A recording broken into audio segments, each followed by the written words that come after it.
All right, as folks continue to log in, we'll go ahead and get started. Hi, everyone. I'm Julia, a bookseller at Politics and Prose. We're live with Eve Gleichman, Laura Blackett, and Emily Gould discussing The Very Nice Box.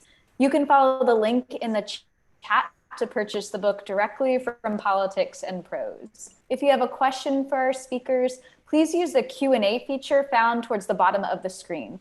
We'll try to get to everyone's questions in the last portion of the discussion, though we apologize in advance if we run short on time. Additionally, we're glad to offer closed captioning for this event via Zoom's auto captioning service. To enable captions, click the CC live transcript icon at the bottom of the screen. We do want to thank all of you out there for joining us this evening. We are very grateful to our family of loyal customers who keep our business and spirits afloat. It's my pleasure to introduce this great new book. For fans of Elinor, Oliphant is Completely Fine, and Severance, an offbeat, wryly funny debut novel that follows an eccentric product engineer who works for a hip furniture company, where sweeping corporate change lands her under the purview of a charismatic boss who seems determined to get close to her at all costs. Protagonist Ava Simon designs storage boxes for STÄDA, a slick Brooklyn-based furniture company. She's hardworking, obsessive, and heartbroken from a tragedy that killed her girlfriend and upended her life. It's been years since she's let anyone in, but when Ava's new boss, the young and magnetic Mat Putnam, offers Ava a ride home one afternoon, an unlikely relationship blossoms. Ava remembers how rewarding it can be to open up, and despite her instincts, she becomes enamored. But Mat isn't who he claims to be, and the romance takes a sharp turn. The Very Nice Box is a funny, suspenseful debut with a shocking twist. It's at once a send-up of male entitlement and a big-hearted account of grief, friendship, and trust. Author Eve Gleichman's short stories have appeared in the Kenyon Review, the Harvard Review, Bomb Daily, and elsewhere. Eve is a graduate of Brooklyn College's Fiction MFA program and lives in Brooklyn. And co-author Laura Blackett is a woodworker and writer based in Brooklyn. With them this evening is author Emily Gould, author of And the Heart Says Whatever, Friendship, and Perfect Tunes, which is now in paperback. With Ruth Curry, she runs Emily Books, which sells and publishes books by women as an imprint of Coffee House Press. She is a contributor to Book Forum and The Cut and teaches writing in New York City, where she lives with her family. On behalf of Politics and Prose, please join me in welcoming Eve Gleichman, Laura Blackett, and Emily Gould. Thank you all so much.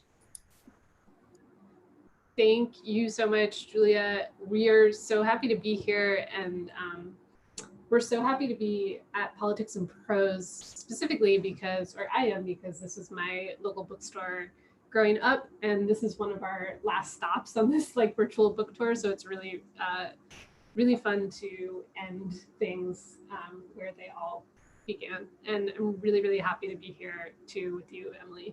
I know that we're both really big fans of your work and love Perfect Tunes especially. Yeah, thank you so much for having us, and thanks to everybody who's tuned in, and thanks to Emily for being here.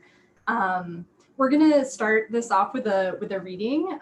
So, you've gotten a little bit of information about The Very Nice Box, but for anybody in the audience who hasn't picked it up yet, it is a suspenseful take on an opposites attract rom-com between a walled-off queer woman and a tech bro. It takes place at a company called STÄDA, which is one of these contemporary flashy tech office spaces. And our protagonist, Ava, is really focused on her work. She's regimented, she's a little bit reserved, and Mat Putnam, her new boss, has just arrived at the office, and he's causing a little bit of a stir. So we're gonna read to you from chapter 1, When Mat Arrives. Ava had no interest in keeping tabs on her colleagues' boundless vacation days or unlimited outdoors breaks. So instead of being resented, Ava was simply ignored, which was for the best. She didn't invite interactions. She didn't ask anyone about their weekends, and she didn't particularly like it when anyone asked about hers. Her answer never changed because her weekends, like her weekdays, were beautifully organized, uniform, and solitary. When she described them, whoever was listening would glaze over. Eventually, her colleagues left her to do what she did best, which was to create useful household boxes from the 6 essential STÄDA materials: wood, metal, MDF, plastic, linen, and pulpboard. But a new employee had arrived at the simple tower and appeared to be disrupting this social contract. According to what Ava had overheard the day before in the wellness kitchen, he was fresh out of grad school, having earned some sort of double degree that Ava couldn't bring herself to care about, and would be settling into STÄDA's marketing department that week. His name was Mat Putnam, and he had gripped the attention of floor 12, not because of his fancy degree, Ava suspected, but because he was categorically handsome. According to his STÄDA employee photo, which had been circulating around the S-Chat back channels, he looked young, younger than Ava, who was 31. Today, she had noticed feverish typing when he showed up for a tour of floor 12. S-Chat notifications dinged with higher frequency. Workers across all teams arranged their hair differently. Several men spoke more loudly. Even Jaime had messaged her on S-Chat. It appears that a literal Adonis will be working here. Ava saw that Mat Putnam was making his way in her general direction, and she braced herself. A young spirit staffer was delighting in bringing him around to every desk, as if they were the bride and groom at a wedding reception. She watched as Matthew greeted her colleagues as though he'd known them since childhood and was now enjoying a much-awaited reunion. His charisma was palpable. Around him, her colleagues smiled and laughed more. Eventually, the pair made their way to Ava's desk. She busied herself with Jaime's Hinge sketches for the very nice box, slipped on her peaceful headphones, and tuned into her favorite podcast, 30-Minute Machine, hoping that her focus would drive them away. Mat Putnam, he said, sticking out his hand. It's awesome to finally meet you. His voice cut through Ava's peaceful headphones. She pulled them off and quickly shook his hand, which was large and warm. He clearly had not yet learned the unofficial STÄDA greeting, which was simply a hand raised, shoulder level, as though an oath were being taken. This was to prevent unwanted touch and the spread of flus and colds. The badass box boss, Lexi tells me. Mat smiled at Ava eagerly, then turned to the spirit staffer, who blushed violently at the mention of her name. Ava looked up at him. He had a puppyish energy that alarmed her. He was extraordinarily tall, with a well-structured jaw, a clean-shaven face, and a prominent Adam's apple. He wore heeled leather boots, dark-washed jeans, and a thick white t-shirt whose sleeves hugged his biceps. He was the type of man who could accidentally drop a baby and immediately be forgiven. Excited for the big bash, he said, drumming his fingers on her desk. No, Ava said. There's a party? She'd been trying to ignore the steady line of people making their way into the conference room. Come on, Mat said. I looked in the imagination room and I can report that there are streamers. And a gluten-free cake. It'll be great. The imagination room? Oh, sorry, Mat said. You probably knew it as the conference room. Ava adjusted a framed photo of Brutus on her desk. She had only one photo of her dog, so as not to appear to be singularly obsessed with him or lonely. I disagree that it will be great, she said. Well, I'm going to be there, and you're going to be there, and Cake will be there, Mat said, and Lexi will be there. He beamed at Lexi, who beamed back at him. So it's guaranteed to be great. His smile had fallen, and Ava felt responsible, but she had wanted at least the details of this office bash ahead of time so that she could know how much time it would take up and whether she would be home to Brutus later than usual. She had sent an email to this effect to the spirit team, whose rep simply responded, "Where's the fire, you little workhorse?" She hated this email because it hadn't answered her question, because the rep had mixed metaphors, because the punctuation was chaotic, and because workhorse was one word. Mat patted down the hair on the back of his head. There's something I should probably tell you, he said. Lexi, go ahead. Ava glanced around the room in case he was talking to someone else. There were, after all, at least 24 other senior engineers across the floor.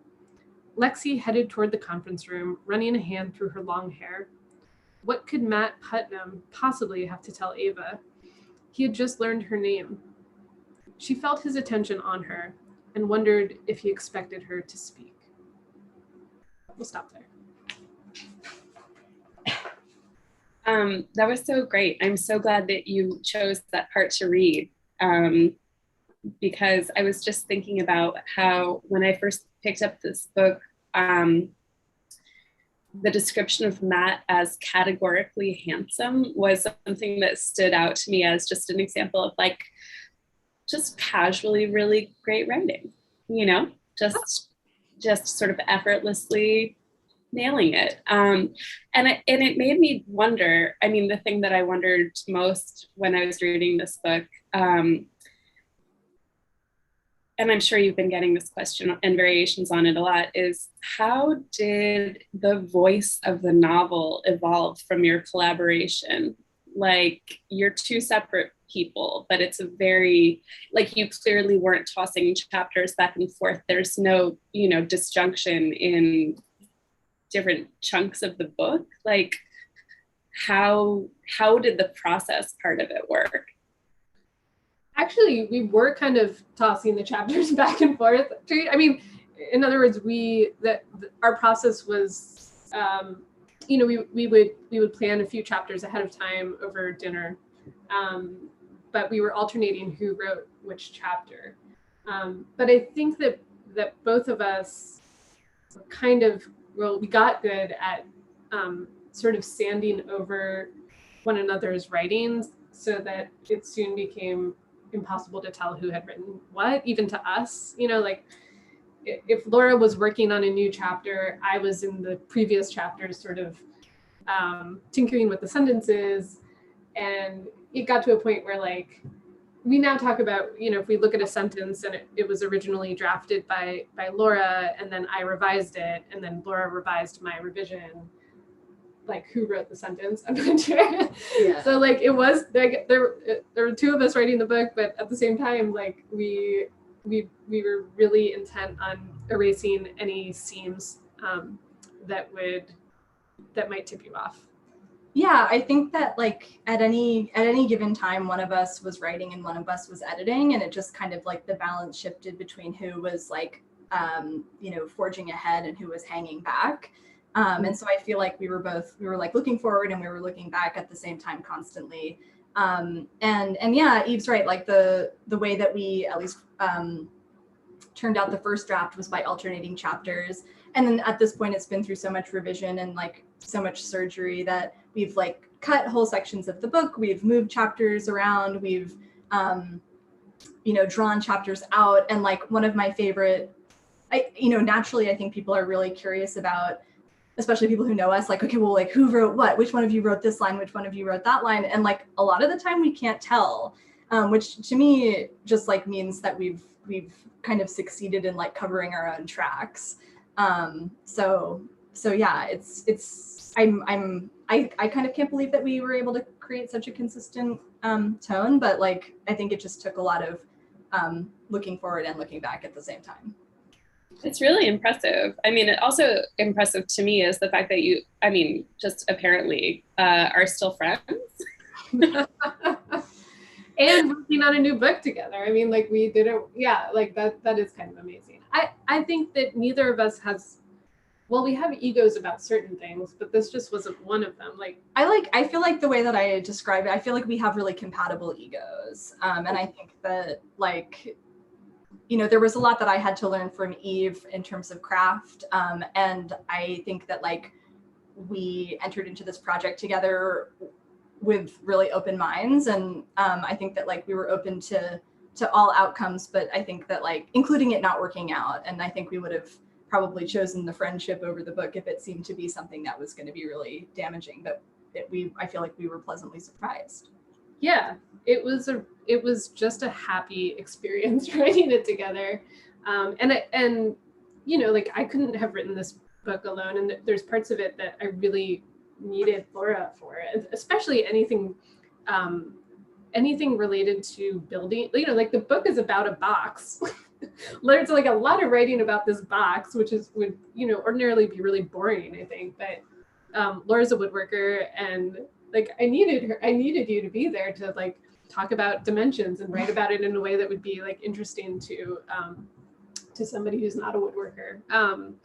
And so I just think that we knew we needed one another, and we just we didn't get in each other's way, and there were no fights. Yeah. I mean, that's kind of crazy, but there were no fights that I can remember. Yeah, it's funny. I mean, I think that, and it's not that all of the ideas that that both of us had made it into the book, but when we reached moments where we had to pivot or go in a different direction, we wouldn't usually say no. We would say, like, I see what you're trying to do, and maybe there are a few other ways that we could try. So let's draft a few things up and see what works. Which is funny because we kind of go on to satirize that kind of like ethos in the book with yes and meetings and all of these kind of like corporate toxic positivity. Yeah, toxic positivity. We're like, you know, at STÄDA, which is sort of like one of these contemporary office spaces, where there's this kind of wacky like management culture where like your work could never be bad. It could only have the opportunity to be better, which is psychologically appealing, but in the context of STÄDA sort of spirals out of control, but worked for us. So. Yeah. Yeah, it's true. What was the genesis of the book?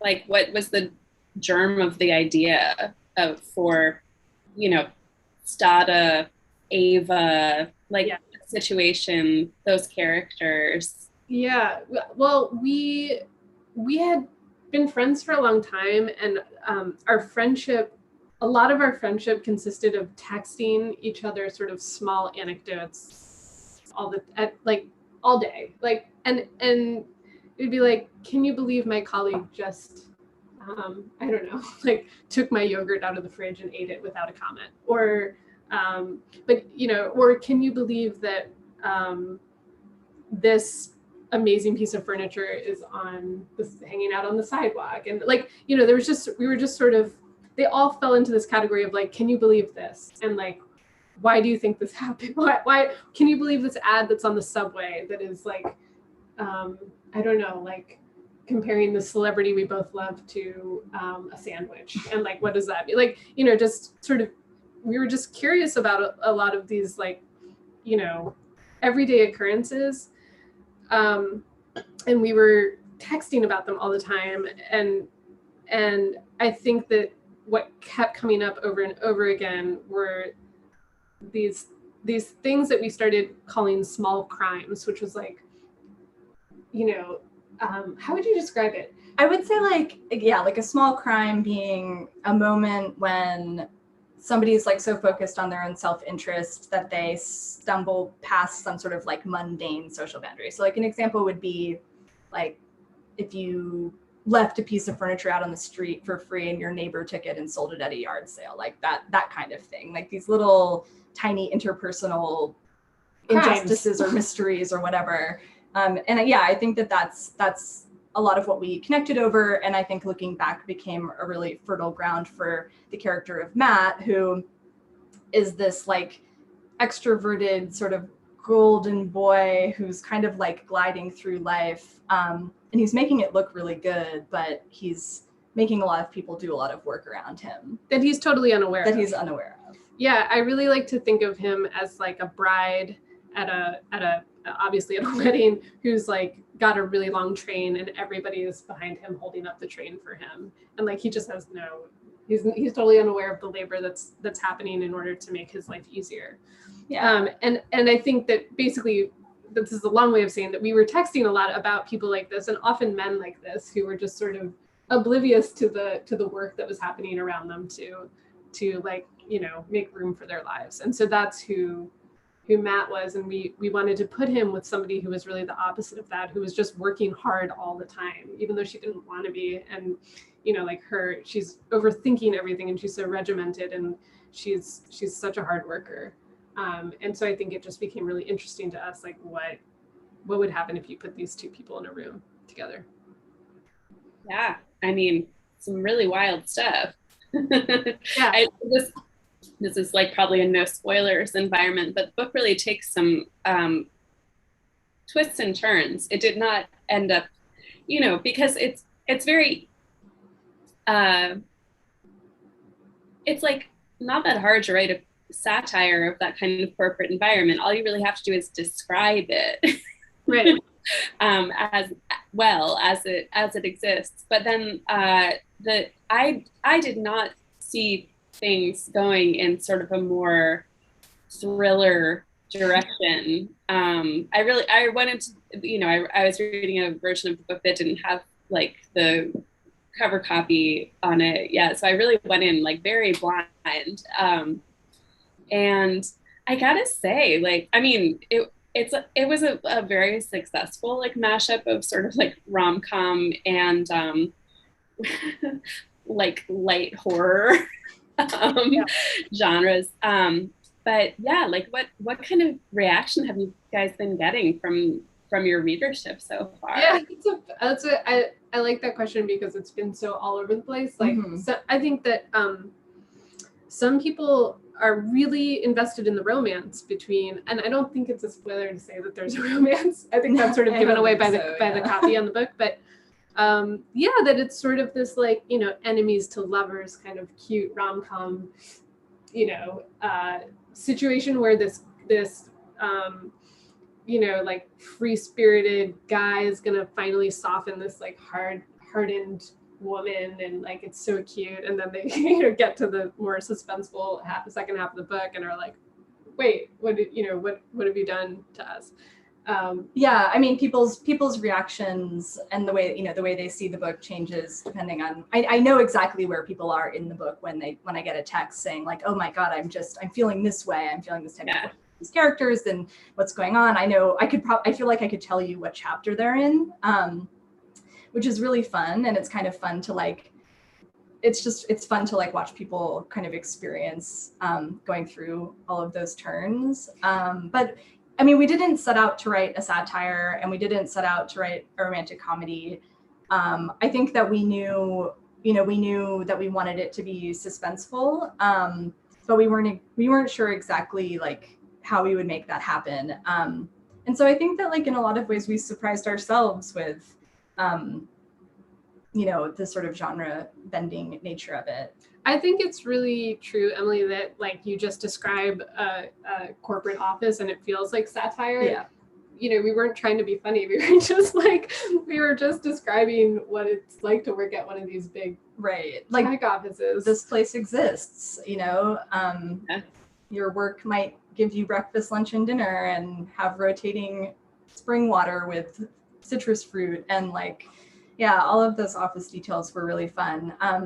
And again, we're just like a really nice way to create some tension with Ava, who is introverted and she's extremely focused on her work. And here she is in this work environment that's like asking her to sort of reveal her innermost self with them at all turns, and to go to a party every day at lunchtime or whatever. And it's just kind of like, it was really fun to create that tension.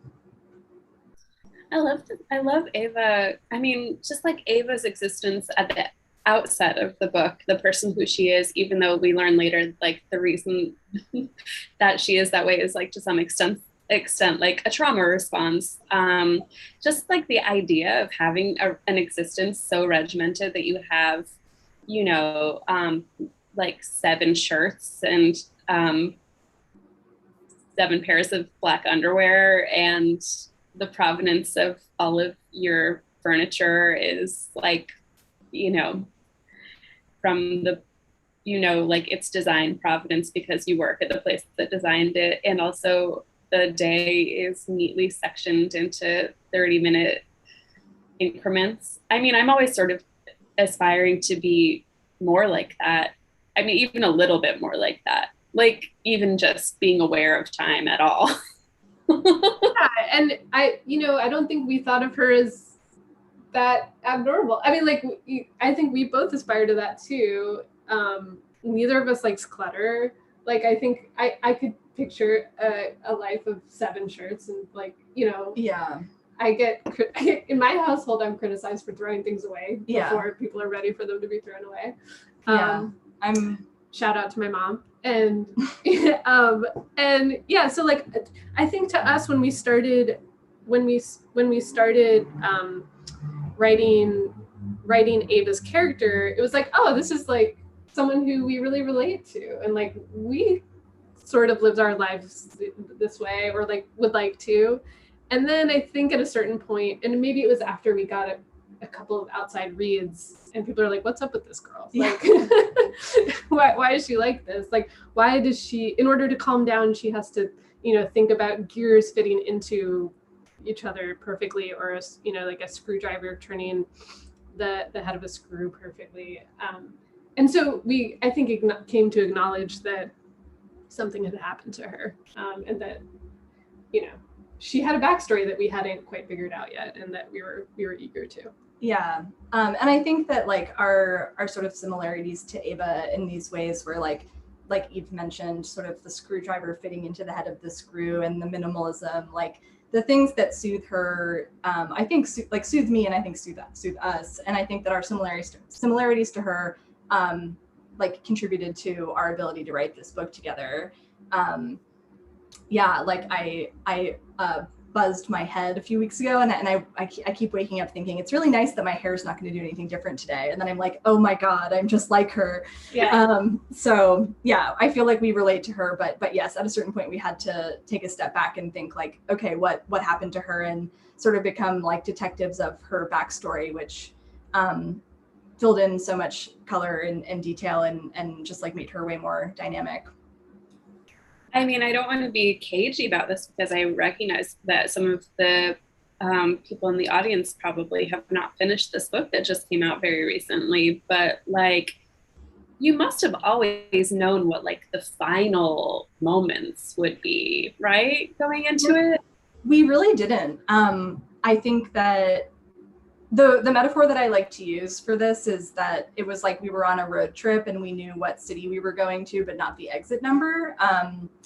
It's hard to talk about without, revealing any of the details, but a lot of the plot twists and a lot of the plot twists we had to sort of, we didn't know from the start, and we had to sort of like surprise ourselves along the way. Yeah. And I think it wasn't until the second half of the book that we started to look at sort of characters and details that we had already incorporated and figure out what to do with them. Yeah, I think that was the key. Like, just on a craft level, we had populated the first half of the book with so much stuff, like so many apps that we made up and podcasts that we made up, and characters, and we just had this sort of like pot of stuff that we could draw from to create the suspense in the second half of the book.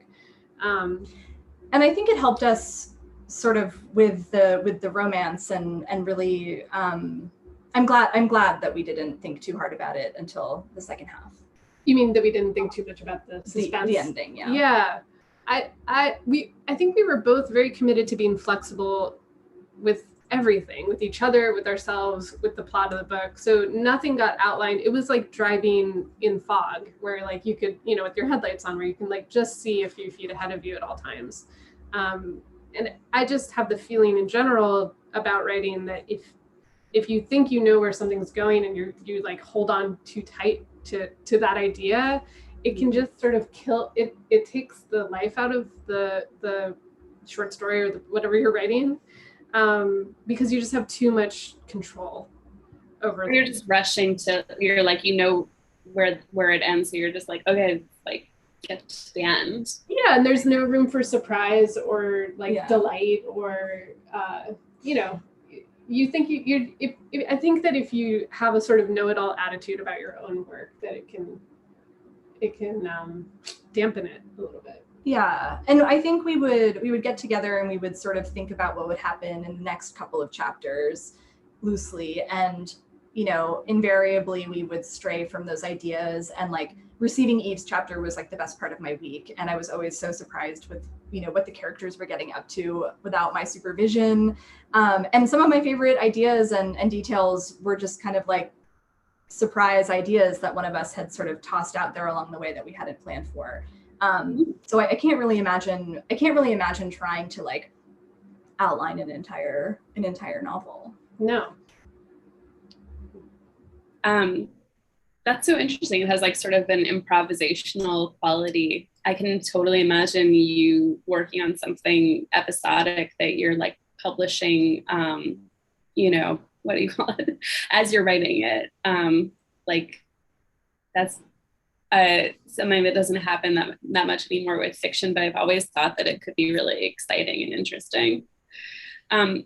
Before the questions are starting to come in from the audience, so we should turn to those pretty soon. But I did just want to ask you about the book that you're working on now. Like, yeah, it's funny that, I was just thinking about the fact that we don't know the ending of the book that we're working on now, and like we're definitely in that sort of like driving in the fog space, or what your metaphor is, like being on the highway and like sort of vaguely knowing where it's going, but like but not really. It's what can we say about it? I don't know, like it's hard, we don't want to give too much away, but it's going to be fun, and it's going to be suspenseful again. So like clearly we're like really into this this vibe. Yeah. And it's about a couple who get in over their heads when they make a big life decision together that they think is going to be great. But I won't say more than that, I don't think. Except that it's been a joy. And I think that we've sort of streamlined our process as a writing team. Yeah. Yeah, it's really fun to be back kind of at the beginning, and also a little daunting, it's, I'm sort of like, wait, how did we do this again? So it's good that we're having this conversation about how we did this. So yeah, this has been a good workshop for us. Yeah, thank you.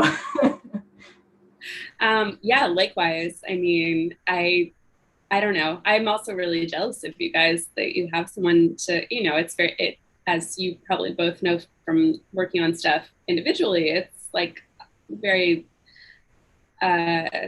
boring and lonely to be alone with a novel for a long period of time, or it can be. I don't know. I feel that way. But it's funny to hear from writers who are like, how could you have possibly, it's sort of going back to your initial question of like, and you're still friends? Like, how's that, it must have been horrible, and this must have been so hard. But I've found it like, I don't know, it was an experiment, of course, when we started, and now I think like, how can anybody possibly write a novel alone? Like it's so exciting for me to just text Laura, like, what do you think if this happens? And yeah, well, that's the thing. I mean, I've never tried to do this alone. I feel like, full disclosure, but I can't imagine anybody doing it. And if I imagine doing it alone, I imagine that I walk around with a notebook or like my notes app, and every time I have an idea, it goes in there, and then it just sits there until I'm ready to think about it again. But I think like, one thing that I loved was working with Eve. We're texting each other these ideas, and then they go into somebody else's brain and, do something else other than just sit there. And that, I think, I just can't imagine doing it any other way. Yeah, I think that I refuse to not have a good time writing ever again. That's like what I feel after finishing this. It's like it was so fun. It almost felt like we were getting away with something, like, because it's so, the writer's life can be so full of, anguish, and this just wasn't. And so I can't imagine ever going back to trying to draft a novel alone. And yeah, so you're stuck with me for it. Aww, happily. Yeah, great. But are you working on anything else individually, or is that just your main writing focus? Like stories or anything? Yeah, surprise. No, I'm pretty focused on our second book together. And yeah, I don't have any solo projects. I don't either. I'm laughing because I always talked about being a short story writer, and I love short stories and feel very sort of like loyal to the short story form. Never thought I would write a novel. And it's just interesting to be so focused on this new novel and have I have some like ideas for short stories, but they're definitely taking a backseat. Yeah. Cool. All right, well, let's take some audience questions. Ingrid Hassan wanted to ask what kind of research you did. Ooh, that's for your portrait of corporate culture specifically. Yeah, that's a great question. So I have worked in the tech industry. I've worked in the tech industry for the past like 8 or 10 years. And so, a lot of my experience is sort of feeding into the world of STÄDA. But I also think that STÄDA is the type of place that we see more and more of, and we see more and more of in pop culture. So I think it wasn't too hard to imagine. But yeah, like just sort of one of these companies that's nicer than any hotel you could ever stay at. And on one hand is extremely appealing. And on the other, sort of in a more sinister reading, is creating this sort of environment where, you know, you come in early and leave late and start to think that that's your idea. I remember Google or something, or, you know. Say that again? Like Google. Yeah, like Google. Yeah. But, you know, other sort of, I don't know if this really counts as research, but, you know, a lot of like the apps and a lot of the world building we did just is like, you know, you're so saturated in subway ads in your daily commute in New York City that like a lot of the sort of satire, especially around brands and marketing, just sort of like you couldn't help but be totally infused with on a daily basis, or marinating in, or whatever the word is. Infused and marinating. Yes. Yeah. There's also, I'm thinking of there's a chapter where Ava visits the Steinway piano factory, and she's just so obsessed with craft. And so this is like heaven for her to be in the Steinway factory. And Laura went to the Steinway factory to, I don't know, and like had the experience that Ava has there without Mat Putnam. Right, without a map. Yeah, I hadn't you know, thought of that in a long time. But yeah, I did go on that tour. It was incredible. A long time before we started working on the book. But yeah, that's research too. Yeah, I mean, everything is. This one might be hard to do without spoilers, but Renee Weitzner asks, what is the significance / meaning of the title of the book? Oh, I think we can do that without spoilers. Yeah. Ava designs storage boxes for this sort of Scandinavian-inspired furniture company. And the employees at this company get to have what's called a passion project. So it's like they get to work on one thing that they're really singularly obsessed with. And for Ava, it's this piece of furniture called the Very Nice Box. And one of the joys of writing about the Very Nice Box is that, like, we knew what the dimensions were, and we basically knew what it looked like, but Ava is the only one who actually knows what it's for. And you know, a lot of the other characters sort of ask her, like, okay, what do you put in this box? What's it? You put books in it? Do you, like, what's the deal? And she's like, nobody gets it. Nobody understands this beautiful box. And it was really fun to write because, like, we don't really have the answer either. And so it became kind of a bit of, like, you know, she held this power over all of us. And I won't say any more about the box. This is a fun question. Someone asks, did you have a favorite or a few favorite of the furniture names? Yeah, well, sorry, you should answer this question, I feel like. Yeah, that was like one of my favorite parts of writing the book was coming up with all of the different product names. So yeah, I mean, all of the products at STÄDA have titles that are sort of like human traits, like sensible bento box and very, very nice box.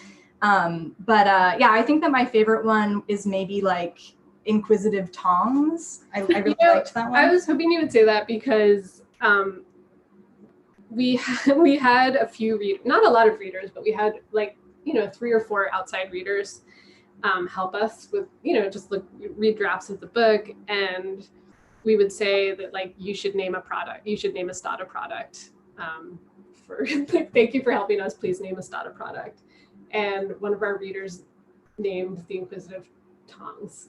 Whoever you are, thank you. It's my favorite. Yeah, it's just like, and I love that so much because it, like, the book is a collaboration between the two of us, but it's also a collaboration with our, you know, with our agent and with our editor. And then also with these outside readers who not only gave feedback, but literally named some of the products in this fictionalized company that we made. So it just, like, really warms my heart to read Inquisitive Tongs, which I think come up only one time in the book, but yeah. So I related maybe a little bit somewhat to what you were just saying about the sort of collaborative process. I think more than one person in the Q&A has asked if there is going to be a film or TV version. I mean, it seems like you guys would flourish in a writer's room if you can like vibe with each other, right? No? I sort of respect the TV writing genre as something that's its own thing. You know, I would be intimidated to get into a writer's room, but it does seem fun. Yeah, we're there will be an answer to that question at that's more satisfying, I think. Yeah, I mean, I think that would be really exciting, and some of the best feedback, or like some of the best feedback that I feel like we get is when people say that they can really visualize the products in the world, and that things are really like popping and feels sort of cinematic to them. I really love to hear that, because I think it means that it's like it's compelling and moving quickly, and just that people are really immersed in it. So I thank you so much. I love that. Yeah, I think that one of our fears in writing the book was that we would bore there's so little time and there's so many books, and we just really did not want to bore anybody. So I think that getting that question and like we've gotten that question a few times, and I'm happy to hear it, because I think it means that it's you know, that you want to see it again and see it in this different way, and that you're not bored. So that makes me really happy. Me too. I love this question. It's like a lightning round one. Which product would you personally own? Oh, Her bed seems real comfy. I feel like the bed is a good one. What is the bed? Oh God, it's on the tip of my brain. Like it's a comfortable mattress that's set. Well, the reason I'm struggling here is because it used to be called a very fine bed. But we felt that was too close to the very nice box, so we changed it. Yeah. This is like a good trivia question that may even be stumping us in this moment. You know, I love the precise wristwatch.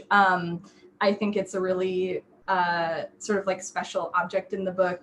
And I don't think, because Jaime made the watch, right? Or no, he's like he was more of an accessories person. Yeah, he has a precise wristwatch, but really the significance of the wristwatch, I don't think this is a spoiler, is that Ava's fiance, who's died in flashback, we learned that really early on, has crafted this perfect, like most precise, most beautiful watch for her, and it's an object that appears throughout the book, and it just feels like a really special object. There's also Laura introduced a polite hamper into one of the scenes once, and for some reason that like really tickles me. Like that is what a hamper is. Like you put dirty clothes in it and it politely sits there and accepts them. So like I really like that. I would own a polite hamper and feel thankful for it.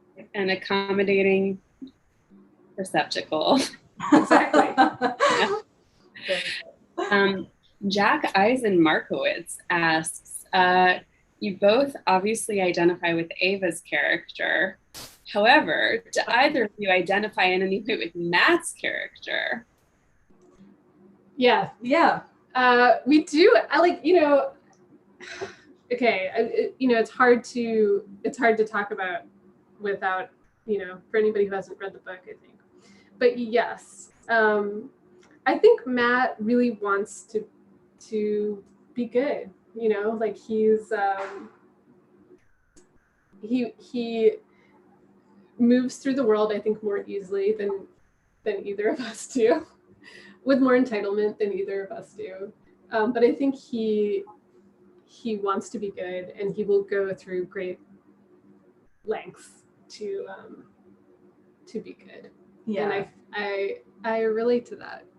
Yeah, this is a hard one to talk about without spoilers, but I will say that I try to like tune into a Mat Putnam way of life, sort of the confidence and the ease, you know, in moments when I'm feeling a little bit more like an Ava. And I'm like, okay, well, you know, how would Mat Putnam feel in this moment? And I try to kind of channel him sometimes. There's a scene in the book where they're ordering sushi together on the company card. And so Ava is very aware of the fact that it's the company card and doesn't want to over order in case somebody notices, and she doesn't want to take too much of the company's resources.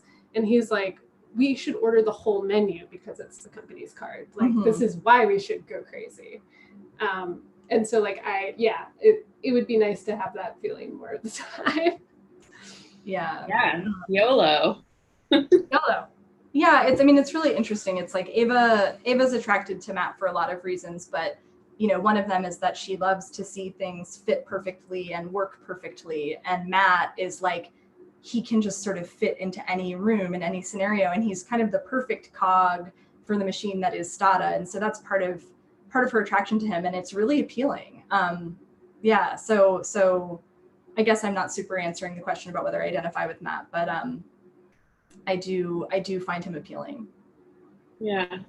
I mean, it's a powerful fantasy, just like to be with someone who just like makes life suddenly a lot more fun and effortless. Yeah. I think that's part of it's always a catch, but like the initial like thrill of that is like, it's great. And I think it's what draws Ava to him. It's like, I could be like that. I can order the whole menu. I could, I don't know, walk into the cafeteria and people immediately stand up and leave the best table in the cafeteria to make room for me. Yeah. So I think that's one of the things that draws them together, is her wanting that for herself. Right. Yeah. Unfortunately, there can only be one person like that in any given relationship. This is like an advice column question for you guys, but I'd love to hear you answer it. This is like just your podcast now. You guys should totally have a podcast, by the way. Your literal voices are a little bit too similar, but I feel like we could work on it. I changed my voice to make that. A little slower and a little higher. Like kicks. I don't know. I'm struggling with male entitlement in a corporate space currently. This person's anonymous. Any tips for pointing out a well-meaning colleague's missteps without incurring gaslighting or wrath? What you should do is order a copy of the very nice box from Politics and Prose and hand the book to this colleague and say, you really remind me of one of the characters, but not say who. You know what? That is a really good idea. Oh God, I'm not sure, but I do love to hear when people read the book and sort of like recognize people in their lives. I mean, in some way, and then in other ways I'm like, I'm really sorry that you have to encounter this person, but I do like seeing how the character of Mat resonates with people. And I've heard feedback from various men in my life who have said that his character has really made them think about the way they move through the world, and like that's really powerful feedback to get. And like, I think that was joking advice from Eve, but I think that like, if you hold up a mirror to them, I think it's helpful. Yeah. To this kind of person, maybe. Oh yeah, they'll just grow some self-awareness from that. So that would work. That works. I'm not sure. I mean, if anything will help, then it's worth a shot. I don't know. For us, I think like we encountered these kinds of people, and I think like these kinds of men typically, and then wrote a book to get through it. Right. Like there's I think there's a way to deal with this kind of dynamic that sort of circumvents the person altogether. Yeah. And my instinct is to say that we're going to need way more details, so you should DM us on Instagram or something and we'll talk to you. Or email us, yeah. Or just call in to the podcast. Yeah. I'm trying to think of like a way to work in the very nice box to the name of the podcast, but it's not coming to me. Yeah, we'll circle back. Okay. There are a few questions that I feel like we've sort of addressed in indirect ways. I mean, this is a really well-worded question, but I feel like we kind of already covered it. This person asks, I can't help but think of IKEA and the monoculture that's created by everyone having the same furniture. Did you think about the physical sameness of the furniture contributing to the corporate culture you portrayed? Oh, I think about the sameness as really working for Ava personally. Mm-hmm. Like, she doesn't really have room for super interesting furniture in her life because she's so weighed down by this tragedy that she has not dealt with for years. And so, like, anything extra, anything that requires creativity or, you know, a sense of humor or risk, I think is just like not going to fit into her life. And that would probably include something that you can't find at IKEA. Right. And, you know, her whole world is STÄDA. You know, we don't see her anywhere but her apartment, which is full of STÄDA furniture, or the STÄDA offices until like maybe the second half of the book. And so she's, you know, on one hand, that's to sort of shut everything out and to live a really kind of isolated life, but also she's designed a lot of this furniture and she kind of has no tolerance for anything but the best. And she's like, I think she's the kind of person who's like, I'm going to do it myself and I'm going to do it right. But one of my favorite like scenes is she goes over to somebody else's apartment, and this is like one of her first times, or the first time that we see her sort of outside in the outside world, and she recognizes a piece of STÄDA furniture amongst other like thrifted items, and she is like, oh well, that's a practical sofa, and nobody knows what she's talking about. Well, they think like she's using world. Yeah, right. They think she's just describing the sofa, and really it's the proper name of the sofa. Yeah. Yeah. I think most of the rest of the questions are sort of decoder ring questions, like, you know, real world analogs of various characters and who is more like who. And I think I'll let the attendees maybe like, you know, slide into your DMs about that stuff.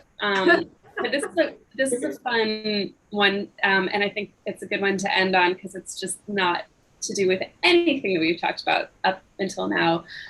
Do you have any tips? This is clearly more directed at Laura. Do you have any tips for folks who feel inspired by the book to start some novice designing, crafting, or woodworking?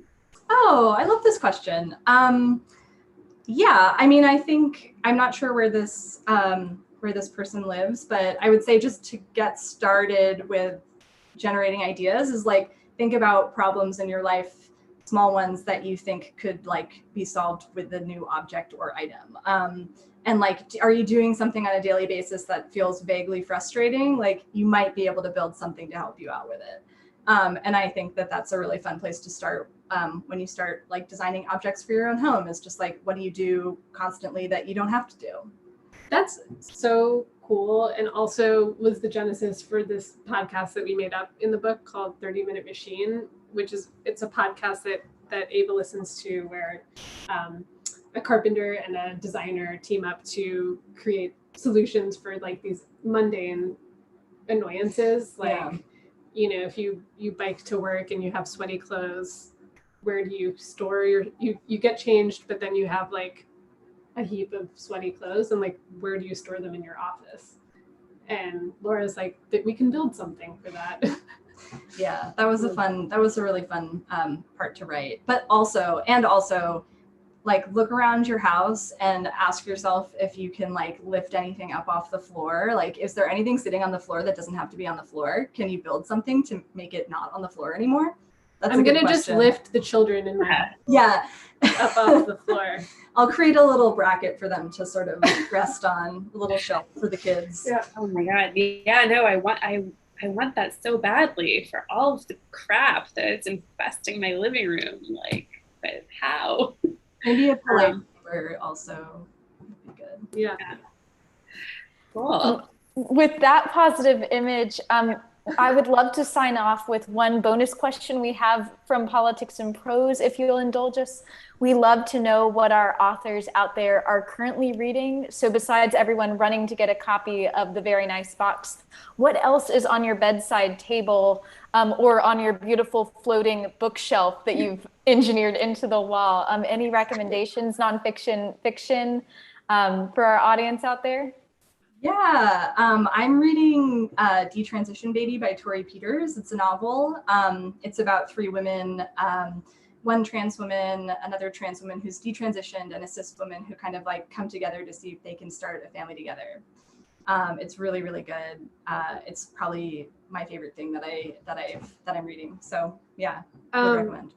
You have to buy a copy of Emily Gould's book, Perfect Tunes, which published last year. And we just learned that Emily wrote the book, partially at least, in the basement of Politics and Prose. So like you have to go to Politics and Prose to buy that.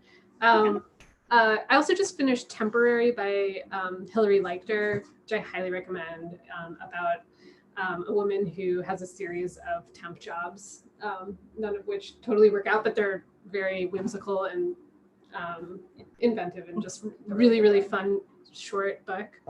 And I would say the third book I would recommend is by Joshua Henkin, and it's called Morningside Heights, and it's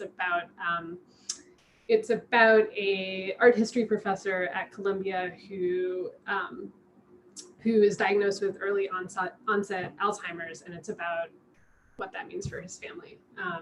But it's not a total downer of a book. It's like actually a really warm and really beautiful book that published a couple months ago. So those are my 3 recommendations. Thank you. Emily, anything from you? Oh, I'm about halfway through Wayward by Dana Spiata, which just came out, just like really blowing my mind. I think it's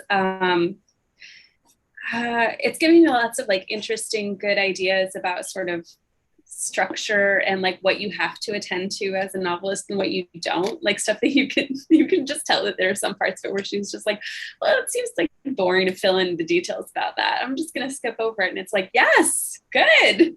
Don't do it if it's boring. It's also about menopause, and it's like making me excited for menopause. There's this book that comes out, I think, in the fall. I have a galley of it called, it's a nonfiction book called The Right to Sex, 20th Century Feminism, it's like usefully synthesizing a lot of disparate ideas that have just sort of been like floating around in the culture, by this woman who's a professor at Oxford, but like jarringly a lot younger than I am. So she's sort of like a representative of youth culture, but also very learned. Anyway, yeah, those are like my main things right now. Thank you guys so much. This has been really, really fun to just hang out and chat with you guys. And I'm excited for everyone to read very nice thoughts. Yeah, thank you so much. Thank you, Emily. Thank you all so much from us at Politics and Prose, Eve Gleichman, Laura Blackett, Emily Gould, our audience out there for tuning in. Please follow the link in the chat to get your copy of the very nice box. That will be my recommendation this evening, or just head on over to politics-prose.com. Thank you, everyone. We hope you have a great evening. We'll see you next time.